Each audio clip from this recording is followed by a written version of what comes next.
Hi folks, it's Adam with Outdoor Pet Solutions, and today we're discussing underground utilities and what you need to know before you start your dog fence project.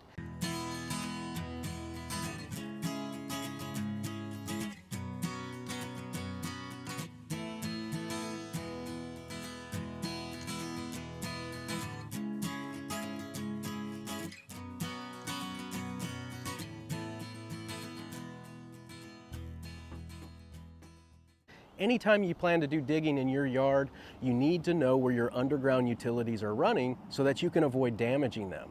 To accomplish this, you can contact your local statewide call before you dig center.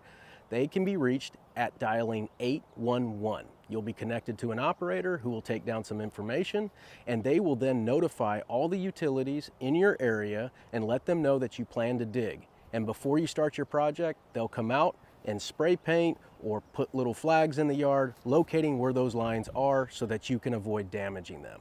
Now there are times, especially in my area, where certain service providers will remove themselves from this request. And what that means is I will receive a notification via email that they are stating they are exempt from marking. I'm not sure why this happens from time to time, but it does. And so I don't want to run the risk of damaging these lines, even if they think I'm not going deep enough to cause the damage in the first place. So to do that, I invested in the Armada Pro 290. This is a very affordable product that you can use to locate your own utilities in the event your local call before your dig center fails to locate them for you. That way you can avoid damaging them. So in this video, we'll be demonstrating how to use the Armada Pro 290 and how to properly connect to each one of these utilities. Let's get to it. Okay, so this is the Pro 290. It comes in a nice carrying case that houses everything you need to trace underground utilities or to find a break in your dog fence. The wand here next to it is something that I kind of rigged up just to make my job easier using this device. When you purchase this product, inside will be the speaker module here, along with this cord that connects to this sensor here, and this is what you'll use to swing back and forth across the yard looking for your buried lines.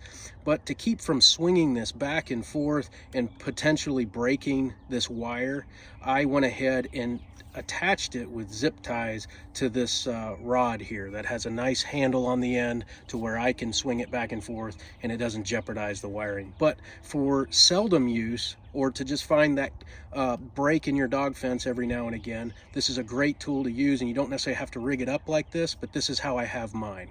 So when you open up the case, this module here is going to be mounted right here, and then the wiring and the sensor that hangs off the end of the wire will be located in this area here, nicely stored away.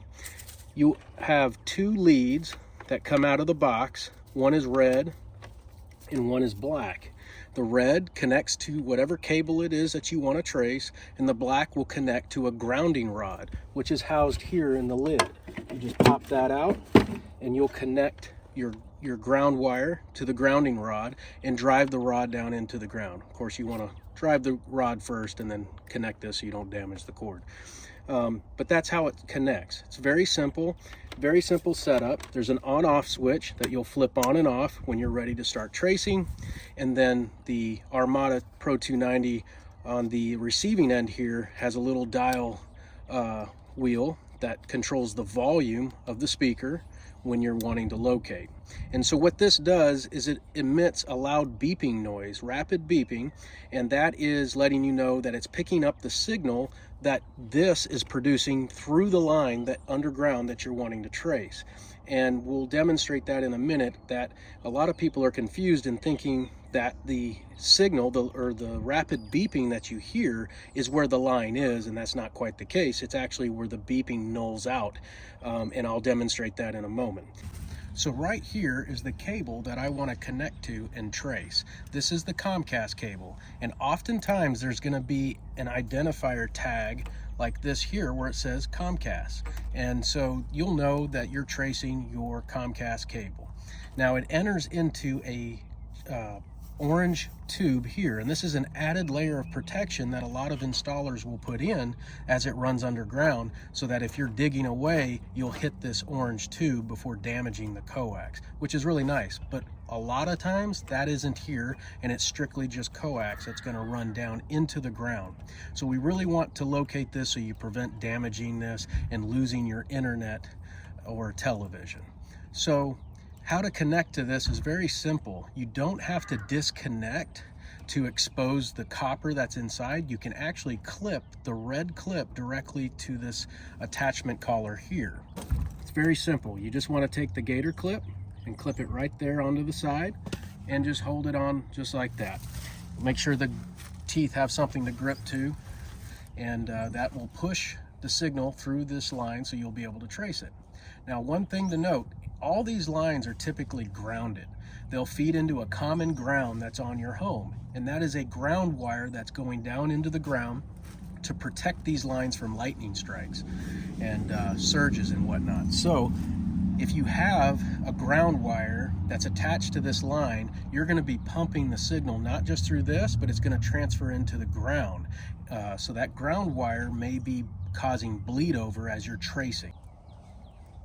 So here is an example of a ground wire that could cause some interference. So this ground wire is bolted to the coax cable, and it's protecting it from lightning strikes causing damage to this Comcast line. And so this ground wire is entering up into a common ground that is then transferring down this conduit and into the ground. So to prevent bleed over and for you to easily find your Comcast wire, you're going to want to disconnect that ground. And to do so, it's very simple. There's just a set screw right there with a Phillips. You just take a Phillips screwdriver and you're going to crack this loose and pull your ground out, just like that. Don't forget to put the ground back when you're done tracing, but this will help eliminate any bleed over as you're locating that Comcast line in the ground. Now that you have your ground wires removed and you've got the red gator clip lead connected to the line that you want to trace, you go ahead and want to connect the ground wire, and you'll want to take this stake here and push it down into the ground. Find you a nice soft spot. The softer the soil, the better of a ground you'll have, because that's usually a lot of moisture content in the ground. And then you'll just take the black clip it onto that rod, and now you're grounded. So then what you'll do is just flip the on switch on, and then you're going to see a red light flashing right here. It's kind of hard to see. I hope you all can see that. There it is. And that's indicating that you have a very good ground and a good connection on the lead that you're wanting to trace.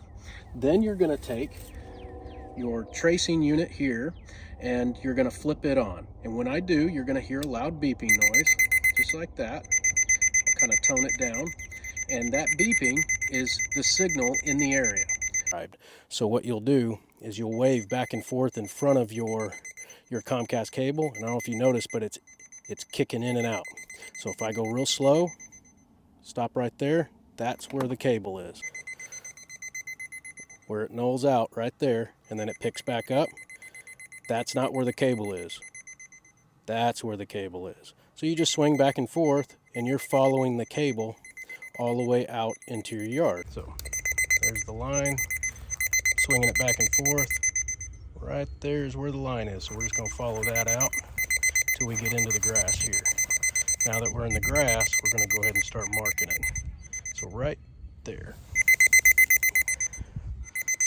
So I went ahead and marked it. That's where my line is, right there. So we'll go ahead and continue to mark this line.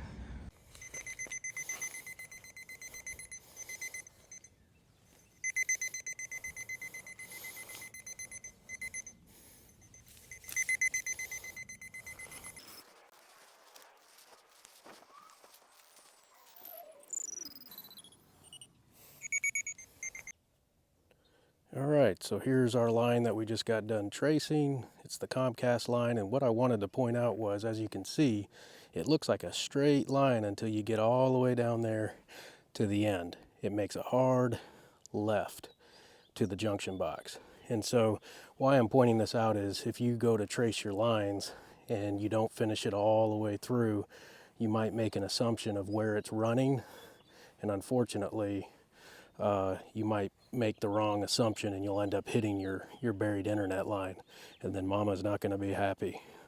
So do your due diligence, trace it all the way to the box as shown here so you don't make any mistakes when you're digging. Now that we've showed you how to trace coaxial cable, we're going to move on to fiber optics. Fiber will look like this coming into your home. It's usually protected at the bottom of your home with this conduit piece here, and then the line is going to be flat. It's not going to be round like a coaxial cable. It's going to be flat, and these fiber lines have nothing more than a tube, a plastic clear tube inside, and it's emitting light, and so that light is transmitted through that clear tube, and that's what transmits all your internet and your data and all that. And to trace this, you can't connect to a plastic, you have to connect to some sort of metal in order to trace it. So a lot of times they embed a copper line right along the edge of your fiber, and to find that, if you just run your finger along the edge, you're going to feel an outer rib of plastic coating, and what you'll do is take a knife and you're going to trim that outer edge off just enough to where you're going to expose the little copper line that's inside, and you'll be able to connect to that. So right here there's a little copper line. I've already exposed it because I've traced this line in the past, and it's just right there on the edge, and you'll be able to clip your gator clip to that just like that, and you'll be able to trace your fiber line. Now, not all fiber lines will have this tracer in it. Early on, a lot of the early lines that were installed, there was no tracing capability, and if that's the case, you simply will not be able to trace this line. And so you're going to have to make a good judgment call on where this is running in your yard. It's just going to be a guess, and you're going to want to gently hand dig in those areas and hopefully avoid damaging your fiber optics. All right, here we are at our natural gas meter. This is where your natural gas line that's running underground exits the ground and runs into the meter base here. This is the line that you're going to want to locate if you want to know where your natural gas lines are.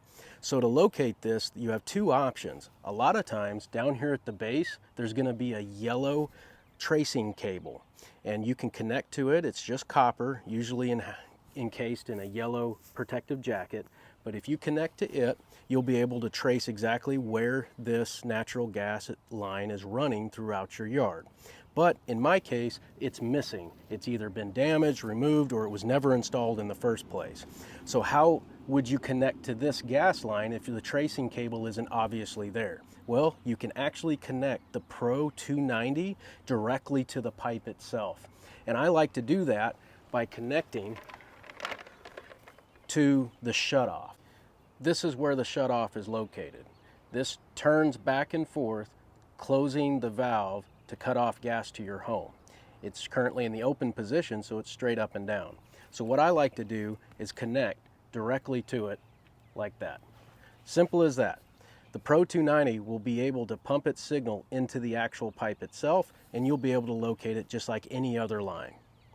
Now, when tracing a gas line, the signal that's going to be put out by the receiver on the Pro 290 is going to sound different than if you were tracing a coaxial line or a fiber line, especially if you're connecting to the actual pipe.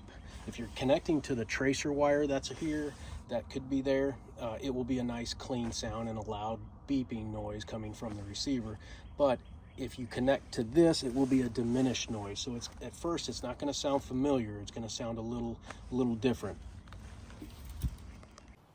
I hope this video was helpful to you in understanding how to properly locate your underground utilities before you start your dog fence project.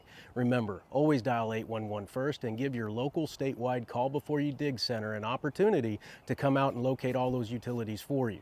But in the event a utility company removes themselves from the ticket or exempts themselves, then you might want to invest in the Armada Pro 290. Now, the Armada Pro 290 not only can locate your underground utilities, it can find a break in your dog fence. And we're going to cover how to do that in another video. We'll catch you next time.